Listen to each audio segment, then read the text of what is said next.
I feel like a bit of a ring-in today because I really wasn't going to read this year, and then somehow I ended up on the program, and John and Teresa really kindly said no, they really wanted me to read, because next year I have 2 books coming out. So I thought maybe this was a bit presumptuous, but what I'm going to do is just read a few poems from earlier books and just a few new ones to give you a taste of what's coming. And I think you're really good to come today because we have some Australian friends here and many Irish friends, and it's a glorious day to be outside, and it's also the GAA final, as we know. So we're up against a hard call here. And so because you are here at 3 o'clock on a Sunday afternoon, I thought I'd read you Sex. When we were young, we thought it belonged to us. But we were so often fidgety with anxiety and that vulnerable self-conscious pain over our feared, unlovely bodies. We grappled with haste for resolution of any kind. We had no idea how enviable, how tantalising, how voluptuous exciting to touch with all our unspent tautness of skin we were. We never knew. In middle age, it begins not to matter, the shape of the body, the softer, more malleable flesh. We know other things.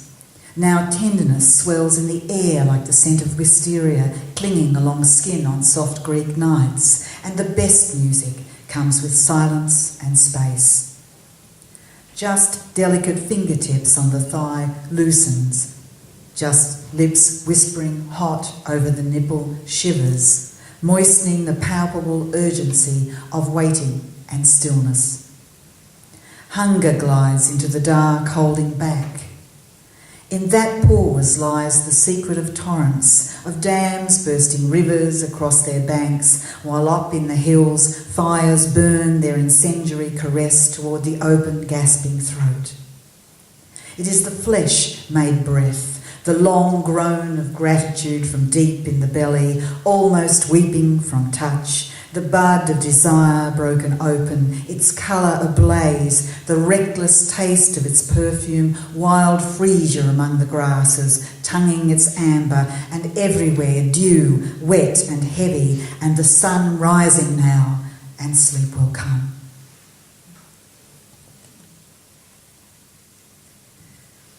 And now sort of to death. Sex and death go together. So a dear friend of mine's mother died last night, actually, so I'm just waiting for a funeral time. But when Paul Durkin was reading his Seamus Heaney poems, I thought maybe I would read the one I wrote after Seamus died last year. A wonderful, generous man to whom many of us owe a debt of gratitude. Afterward. It was the week after your funeral mass. Your poem Postscript was meandering through my memory, tongue familiar with it, with your government of the tongue. Your message about voice, unique sound of a poet come into themselves. I was re-arriving, driving from Clifden, the road you knew so well, out along the marbled spine of our peninsula, jet-lagged, neither here nor there. Packed overgrowth from summer was so full compared to the stark, cold spring I left earlier in the year, when you were reading and writing, knowing already tomorrows are best left uncounted. It was a soft day, but no wind to blow the dust off a long trip, no hurry in the low-slung sky, a slight hush in the lightly wet wheels. Air had been thoroughly soaked, and a county full of spiders busy at work. The land was hung as if for Christmas, every tip of gorse branch, each dip of lavender heath, every vacant space between the cups of fuchsia was glitter strung. Thousands of webs, millions of drops netted a tinselled land, branches rising as lovely shimmering limbs from the bog. Or perhaps heaven had laid out a lacy crystal cloth that angels at play dropped careless beneath the long, hugging clouds, and trees, reaching up, had torn it about themselves in bliss at their lovely ornament. Or maybe, for a small moment, the earth, feeling aged beyond counting, had webbed over with wearied loss, grown ancient at your death.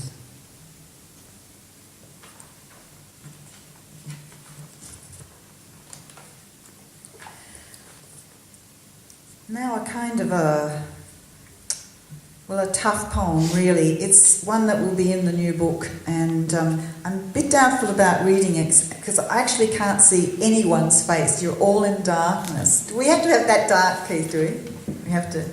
It's just, I can't see anybody, I'm like... This poem is called Legacy, and it was written a very long time ago, and it hasn't... Oh, that's lovely, thank you. I have you now. It's a tough poem. It's called Legacy. I have seen them, these men, going steadily about their business, some raising their children lovingly with, like you, the quiet, exhausted, ragged intent of women, caressing without smothering, directing without force. I have known them in you, tender and whimsical as a lover, no thrusting presumption behind an endless blue of the open eye. I have seen their lostness too as yours, hungry for the gaze of desire, the body that needs too many eyes to admire it, heart that recruits too many women to fill it. Helpless boy still wandering inside, eager for abiding care, hungry for safe love, ripped from a childhood ruptured and torn by your own father. 5 years old and woken in fright from the dreamy float of sleep by your father's frictional rubbing weight, heavier than his body on yours, denser than the black night, more piercing into manhood than even the screams of a small boy striating the slumbering house again and again, year on year, falling into the deaf well of the dark.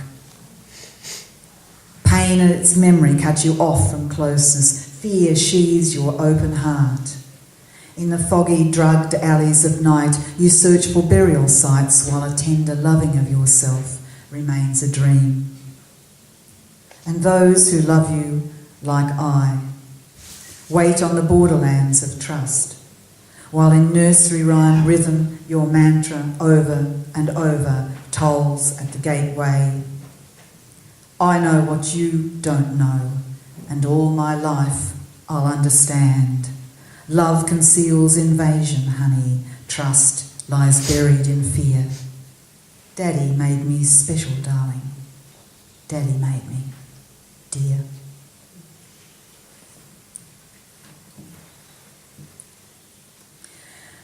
And now for something a little bit lighter.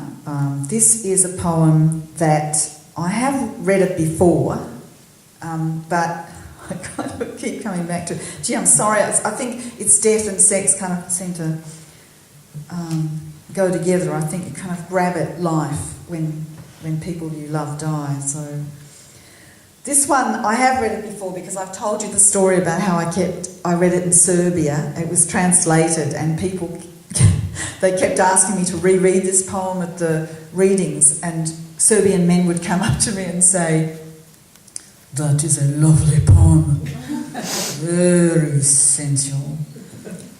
And the last man that came up to me and said, "That is a lovely poem. I had a Russian girlfriend, and now I am looking for an Australian." It's called The Weight of a Man. My father and I were walking along the beach one day, and the dragonflies were all fluttering and mating over the ocean. It was very beautiful, and I'm sure he had no idea what I was thinking when I was watching this. So, The Weight of a Man. Dragonflies are shimmering, mating in the green breeze over the ocean. Their wings levitate delight, hovering, then dart. Sometimes they fall exhausted into vivid blue, the wine stain of rock dark beneath. Mostly they shiver, light as threadbare gauze. But I want you heavy on me. Lay yourself warmly here. Cradle these arms firm inside, cradle these shoulders firm inside your arms, heart stealing into my globe of ribs, breath laced into clavicle, sacs between my thighs. This holding under the press of you loosens longing. No need even for love. The weight of your body alone will comfort. It's kind of a loneliness poem. I thought Maureen's mother passing brought my own mother poems back to me today, and I know I've read before the really hard poems about Mum, because she had severe depression and it had a terrible impact on my life. And I know I've read the tough ones, Adhesion, and the ones about damage. But I thought maybe I would just read you one or maybe two of the poems that bring a different mother. The one that Ita said at the end of the book, I kind of like that woman. So I'll just read you, actually I'll read one, I'll read, no I won't, I'll read you two. Wishes in the Night. Today, a blue and white perfume spray the size of a large lipstick fell from your night velvet evening bag. It looks like you brought it home from Amsterdam in the 70s, on that long trip with Dad through Europe before you left him. Exquisite in its delicate design, its perfect lapis blaze is the blue flame of your eyes. Its husk of breath whispers rouge, red and sexy. I pull off the lid. Vol de Nuit by Guerlain is a memory, freeze-dried, scent still intimate as I spray temple, wrist, décolletage. You were so close I could have touched your cheek. I could hear the swish and rustle of stiffened long petticoats covered in taffeta organza as you leaned over my bed to say good night before a ball. You shimmered more lovely than spun ice or night's beaming smile on a tinselled sea in front of our deck. Dad so young and handsome in his dinner suit, black bow tie. I knew that when I woke in dawn, our front hall would tumble over itself with balloons you brought home, squeaking against each other in the crush, pieces of iced fruitcake wrapped in scalloped paper doilies beside our pillows. Those were perfect times. I found a photo of you dancing together in the late 50s, your face held towards him, smiling over his shoulder, hand gesturing a joke to the camera for a measure of drink. Pearls he brought back for you from San Francisco docks glorify your long neck, a ring of precious moons to light your way, that no dark thing could trip a stumble. You two seemed to me more perfect then than the paper nautilus, untouched by ragged storm and grating reef, beached this New Year's Eve on an apricot haunch of our bay. Opalescent, unmarked, it felt in my hand as if constructed of air, its rice paper skin empty of the life that cast it off along the way. I was moved by its fragile lightness, its long journey, its flawless, intact shell. The Charge. There are lots of quotations from her in this. I just try and perform them so you'll hear her. Greatest show on earth. Dragging us from our beds in the dark, stars barely blinking. Sit here and watch this. Drawing curtains back from wide lounge windows. Electrical storm breaking sky's bowl over the sea, over night's uncracked full moon. Spill of sound tumbling along spindles of light. Just giants playing bowls upstairs, you said sagely. I believed you. I always did. Sometimes I thought you made it happen. You told me I could do anything. I supposed you could. I couldn't lift a car, I scorned. If you really wanted to, you could. On my 10th birthday, we went to Luna Park. You insisted we ride the Big Dipper, you in the lead with my small brother. Everything was falling away. I was shot zooming sideways and tipping, screaming. I clung to Dad. Don't hold on to me, he yelled. I'm falling out. But you looked back from the front car up high, eyes gleaming out of the dusk, grin like the harbour bridge. Look at those lights, will you? Just look at that view. I was sick all over my birthday dress. We had to go home. You dragged us over more than half that continent. Country swimming championships or collecting sapphires, emerald, topaz, carnelian. Dad took to faceting them, making jewellery for fun. We'd find ourselves in dusty inland Murgon, towing camping gear in Silver Spray, the boat Dad built out of timber. People called out to him in desert streets, "When's the flood coming, mate?" I remember that dank underground smell of earth water while we floated on our backs in a hot war pool one night near Lightning Ridge, watching among crowded stars the first Sputnik steadily cross a bulge of sparkle in an everlasting sky. Look at that. Imagine the view from up there. Imagine that. You won £1,000 and we went to Norfolk Island, then Heron and Lord Howe, where you tried to ride a bike. We have it on silent film, hopeless, always running into a fence or a tree, still grinning at the camera, look at me, look at me. See, you can do anything if you want to. You wanted to know that country, rubbed it like Aladdin's lamp, like you were wearing your way in through mere pressure. Weekends you dragged us around Aboriginal middens, along the shoreline for shell hunts, through forest walks, courses you took to feed a mind robbed of schooling. Then at 60 you went to university to learn geography, geology, metallurgy and women's studies. You stayed long enough to prove to yourself you weren't stupid. You were curious and restless and hungry. Feet always measuring time before the next adventure, dragging my boys along beside me. I know that in myself now. With the flooding of the dark of you, that came into me too. That's our Salvation Jane. I want to ring you now and tell you this bright truth. I phoned for 6 months after you died, dialed your number, still hoping for the next surprise, longing for your voice.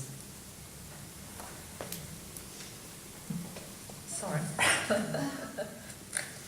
And now, I think to finish, I'm going to pay back Eileen Kane. You're here, aren't you? Yes. Eileen and I had a trip. Eileen, fabulous gig yesterday. You mst all buy her CD immediately. We had a lovely trip to the Leenan seaweed baths one day, and on the way up, I said to her, Linda Burke had played me Sean Kane singing. What's the song? Which one? Eileen, what's the song? Make You Feel My Love. Make You Feel My Love. Which Eileen sang yesterday for me. And we played it over and over and over and over and over and over again. It's a gorgeous song, and then I discovered it was actually written by Dylan, and Adele sang it, but it was written by Dylan. Anyway, this is my high note to finish on so that you won't go away sad. Are we all right there in the front row? Please. Okay. It's called Ecstasy, a seaweed bath for Eileen Kane. Seaweed shine in our hair, skin smooth as a seal's, scars gleaming and well worn, your ringlets black as a mermaid's. We are caught in a state of wonder, travelling Leenan to Letterfrack, trying for words. For what colour is that amethyst mauve of rhododendrons? Gold bright glitter of gorse beside, whiter than white light on the ben's bare quartz bones, and locks full of trees in an upside down sky swimming there. Sean Keane is singing Dylan via Adele. I could make you happy, make your dreams come true. And all this time, we're living it. The colour, the music, the pea green land, and the unshakable cello deep thrum of friendship. We babble about words, writing, music. We sing and sing ourselves from exhaustion to elation and think of men we'd like to love. And still, after I drop you home, rising high on it all, I'm feeling thank you. And we could rule the world, friend. We could. Thank you.